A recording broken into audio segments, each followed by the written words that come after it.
have been shouted, the rhetoric has worked, the celebrations are over.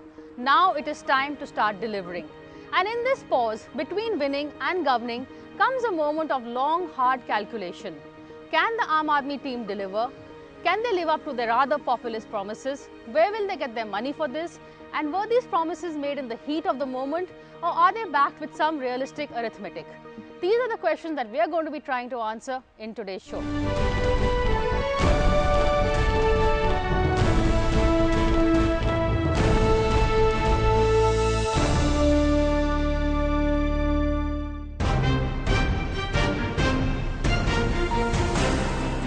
The Delhi budget is roughly estimated at 38,000 crore rupees or around 6 million. This is usually financed 94% by Delhi's own resources, which include taxes and capital receipts, while 6% is in the form of grants by the centre. This gives us a rough idea of the parameters Team Kejriwal will be dealing with. But added to all this is the new burden of populist promises made by the Aam Aadmi Party, such as cutting water and electricity bills in half. All of which sound very promising on election eve, but can they be delivered the morning after? A candidate who promises something free or at half price will always have an advantage over a candidate who will say that, look, I believe in investment, we'll create a good environment for investment, and then there will be jobs, and then there'll be production and there'll be growth, because that takes time to deliver. So the short term always seems to win. Now I had hoped that the Indian electorate would have learnt their lesson. I'm just not very hopeful. Unless he shows a kind of flexibility to learn on the run, but then he will be going back on his promises. So either he goes back on his promises, or if he delivers his promises, both ways it's going to be a disaster. Frankly, I think they cannot deliver, because if you look at the power, Delhi buys most of its power. Okay, there's a national grid. You go and bid for the power and so on. So if they're going to give power at very low rates of free power, that means they're going to incur a huge loss every time they buy power at a. And I mean, money is a zero-sum game. If you're going to make such a big loss, you have to recover your money somewhere else, which means you're going to tax the people. I mean, you're going to do something. So I feel that having won this election with these types of stupid promises, if I can use such a strong word, they're going to back out. They could sustain the promises as far as the electoral benefits are concerned, but I am not too sure whether they'll be able to financially sustain all the promises that they made. It's not an easy city to govern. It has the day-to-day problems are so unnerving that they better have a plan in place for the long-term problems. If Arvind has his urban priorities right, he will continue to create large infrastructure which is going to benefit everybody.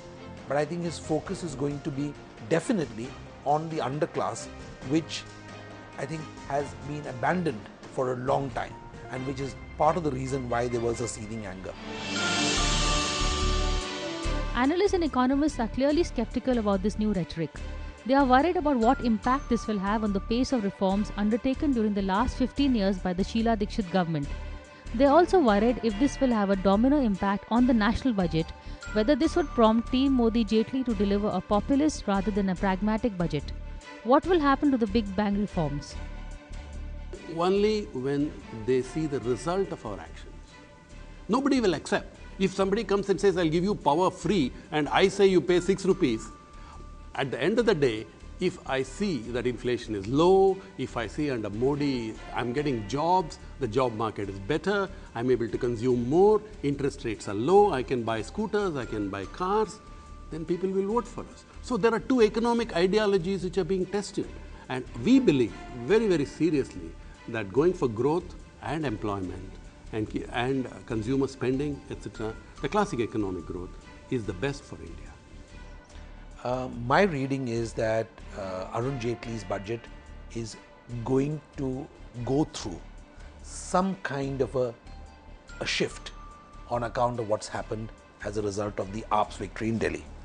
I suspect that Modi will have to choose as Prime Minister between two options: to go marginally populist and lose out on momentum, or go more aggressive on momentum and hope that that drowns out the din of what AAP has created. Last time when the budget was presented by the new government, it was said that it is Mr. Chidambaram's budget which has been reproduced. So, it is a huge challenge. People are expecting Arun Jaitley to be very innovative, to come out with a budget which will, lay the foundation for the path which the Modi government will take in the remaining part of its 4.5 years tenure. So, this budget is going to be a very, very big indicator of things to come.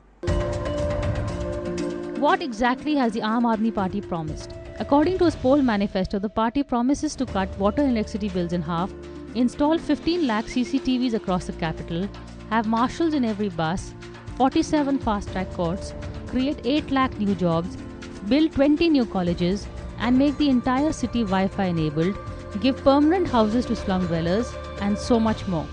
How is Kejriwal going to achieve all these without gigantic subsidies that totally unhinge the capital's balance sheet? Moreover, since Delhi doesn't have full statehood, it cannot even raise money from the markets. आप खुल के धंधा अपना business करो।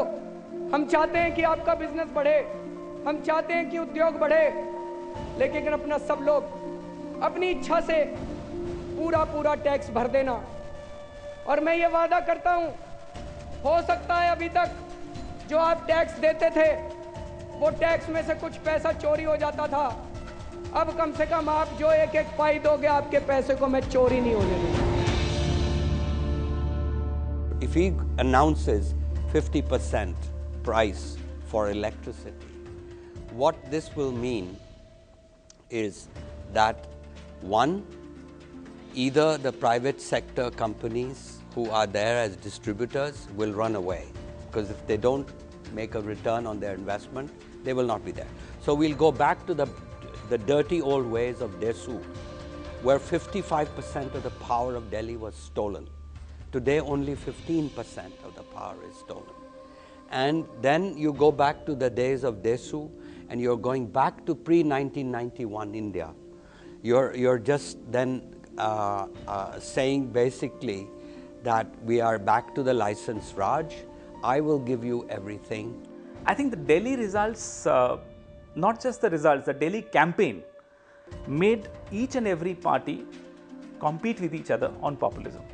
Even the Congress spoke about 1 rupee 50 paisa per unit of Bijli, which is, to my mind, not possible. So this mad rush to outdole each other, and then with the results coming in, the people of Delhi elected a party which promised the maximum freebies. So there is again a fear that this competitive populism will take its toll. Well, I hope the centre does not get bogged down by what we think the people of Delhi voted for. They have a couple of holy cows like VAT and then entertainment tax. They may increase that, but there's going to be a lot of resistance to such things. It's not going to be easy. Arvind Kejriwal made the remark at his taking over speech that money is not the problem. And I think that is a very interesting way of looking at it. Because Delhi is a rich city, it has resources, and it also has an unending supply of human capital flowing in. It's ways of finding them, methods by which they can pay taxes, whatever taxes they may be, that Arvind will eventually end up balancing his budget. But I think the most interesting thing he said was that by making it easier for you at the small and micro level to do business, I hope you will pay your taxes and I hope I'll get more revenue. Is that hope? Is that real tax? Will he access it? Those are questions he needs to sort out. But I think that's the next stage. Apart from the financial, there are also logistical and administrative issues. Since Delhi doesn't have full statehood, it doesn't have full control over some of the agencies it needs to deliver on its promises. The MCD is currently with the BJP, the Delhi police is with the centre, and not all the land in the capital belongs to the Delhi government, some of it is with the centre. And a chunk of Delhi's water supply comes from neighbouring Haryana and Punjab, both of which are currently ruled by the NDA. There is enough water, but the way water is administered is all wrong. In fact, about a decade ago, the World Bank had a wonderful plan to solve the problem of water in Delhi. It was a brilliant idea, but Kejriwal, who was head of Parivartan, he killed that idea. In fact, Sheila Dikshit was fighting already on the electricity reform front. She could not take on a second flank because she wanted to reform the water. So there is enough water, but it's a problem of distribution. The bigger issue is availability of water. People are not unwilling to pay a little bit for water, but most parts of Delhi, for example, Dwarka, I know people have gone out without water for 2 days, 3 days. So that's a bigger issue. I think AAP is very clever. They have used these ploys and promises to get this huge majority, but I don't think they'll deliver. So to ensure smooth working, both Prime Minister Narendra Modi and the Delhi Chief Minister Kejriwal will have to drop their confrontationist attitude and ensure a smooth functioning and coordination to ensure that Delhi doesn't suffer. As a policy, our Prime Minister has decided that he wants to co-opt all the states. It's not going to make any difference whether a state is run by an opposition party because he has gone out to the people and said he'll bring growth back, he'll bring employment back. So he needs the states. So we would be supportive. But if they do very bad economics and run up huge deficits, then we'll have to pull them up and say, don't turn towards us for money. You try and solve your problems yourself. I think it will be more or less like the relation between the Prime Minister of the country and the Chief Minister of a state. The special factor is that Delhi being a union territory, the Delhi budget is part of the union budget, and this Delhi government invariably has to depend on the centre for everything, practically everything, apart from the financial assistance, even for legislative business also. Delhi state, they can't pass any act. Whatever they pass at the Delhi Assembly has to go to Parliament. So I think it will be a working relation. My reading is that Arvind Kejriwal is the kind of Chief Minister who will go the extra mile. He has two intentions of doing that. One, to show that he is not burdened by ideology, and two, to give a message that that's what he expects in return. So I think that from Arvind Kejriwal, you will see him go that extra mile. From Modi's side, I see him being cautious because of the fact that it has affected his political sort of juggernaut. But I think he also is cautious because he doesn't want to show any partiality merely because he has said he's now a resident of Delhi. Keeping this equation in mind, one of the first stops Kejriwal made even before he took oath was to call on the Prime Minister.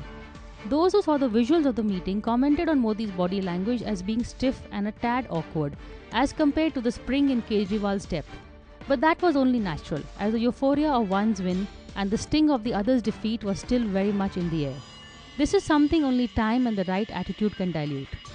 Kejriwal also made it a point to visit two central ministers, Urban Development Minister Venkaiah Naidu, who holds the key to DDA, and also Home Minister Rajnath Singh, who controls the Delhi police. That Kejriwal made this a social visit and didn't sit on a dharna outside was a pleasant departure from his past tactics of governance. The Delhi Chief Minister also can't afford to have confrontation with the centre, and that is quite visible in the last couple of days.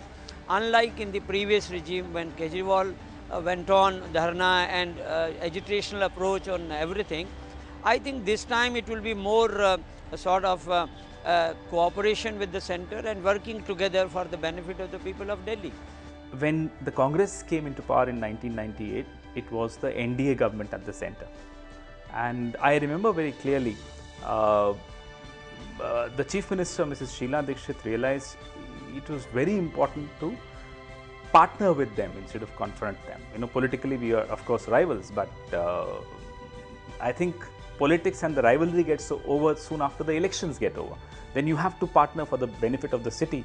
So she dusted the files of Delhi Metro, which were lying unopened from 1971, and fast forwarded the metro project. It could not have been done without the centre's partnership, and the results were there for everyone to see within 2 years. So it is important for Delhi especially, for any state but Delhi especially, to join hands with the centre instead of having a confrontational approach. And Aam Aadmi Party, its electoral and its political, the political language of the party is very, very confrontational. I think he will think many times this time round before he gets into the agitational mode.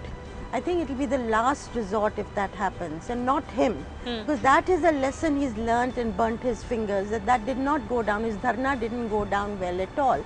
And it's very interesting when they called on Mr. Modi, the statement that Manish Sisodia gave after that was that we are not against Modi, we want constructive cooperation, we are for a transparent government. Soon after the swearing-in, once again Narendra Modi had a chance to bump into Arvind Kejriwal at the at-home of the Delhi Police Commissioner.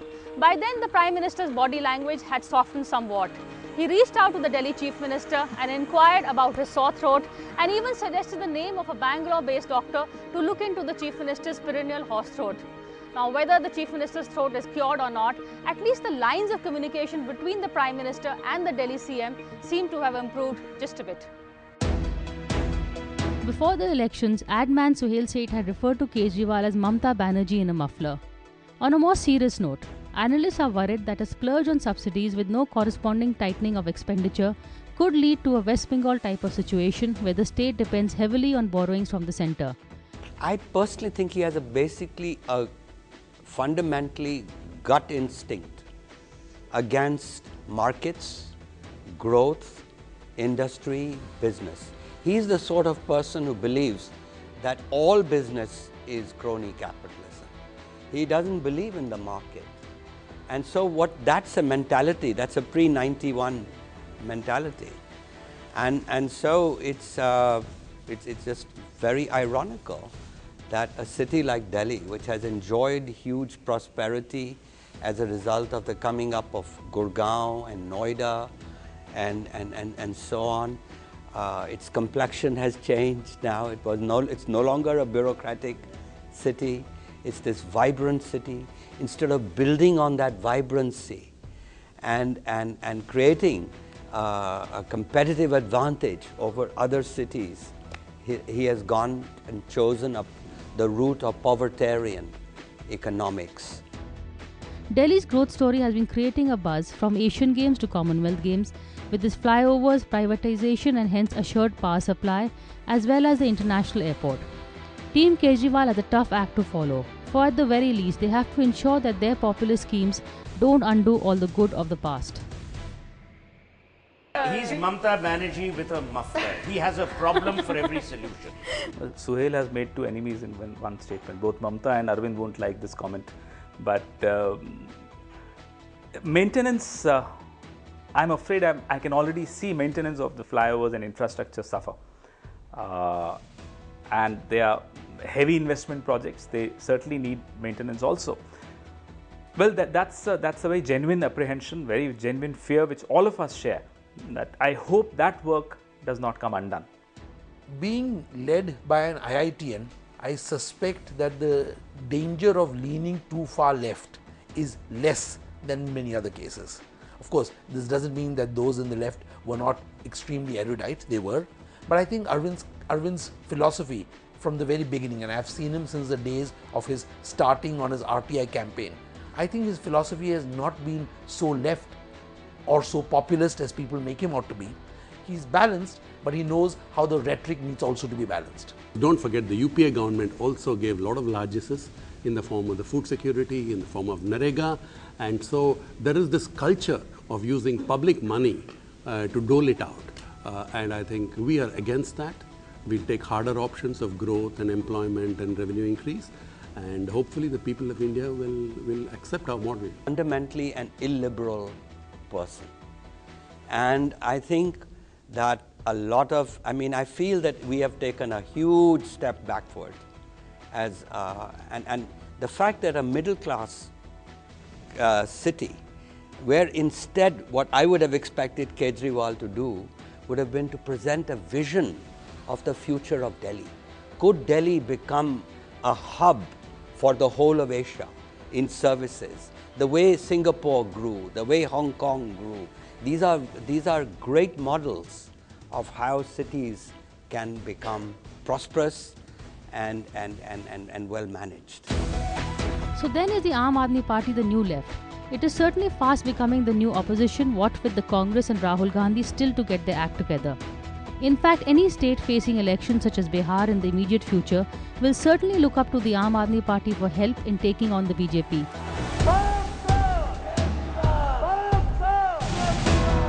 Both Nitish and Lalu in Bihar have sent out feelers to Team Kejriwal if they were interested in expanding to Bihar. But a pragmatic Kejriwal declined, saying he had first to consolidate Delhi. Party insiders say that the next step could be Punjab. And this is also one reason why Kejriwal has installed Manish Sisodia as the Deputy CM, as this arrangement frees him for building the party outside the state. Kejriwal has national ambition, no doubt about it, but his national ambitions can be fulfilled only if he can deliver Delhi to the people of India. It's a catch-22 there is the Delhi model which I will implement on national level.